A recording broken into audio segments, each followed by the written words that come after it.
এবার আরো একটা ব্যালন ডিওর জিততে যাচ্ছেন লিওনেল মেসি, সেটিও সাধারণ কোনো ব্যালন ডিওর নয়, সেরা দেশ সেরার পুরস্কার সুপার ব্যালন ডিওর। এর আগে মাত্র একবার দেওয়া হয়েছে এই পুরস্কার।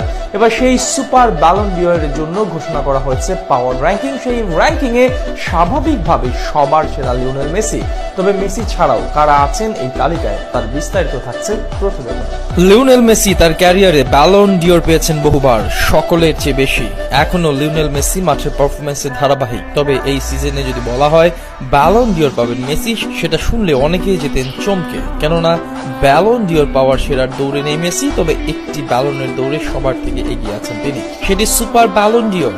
শেষ 30 বছরে সেরা খেলোয়াড়কে দেয়া হবে এই পুরস্কার। আর এবার এই পুরস্কারের পাওয়ার র্যাঙ্কিং প্রকাশ করা হয়েছে। সেই র্যাঙ্কিং এ 10-এ আছেন নেদারল্যান্ডসের রুড গুলিট, এসি মিলান আর চেলসির সাবেক এই তারকা, 2বার চ্যাম্পিয়ন্স লিগ, 3বার সিরিয়া আর 1বার জিতেছেন গোল্ডেন বল পুরস্কার।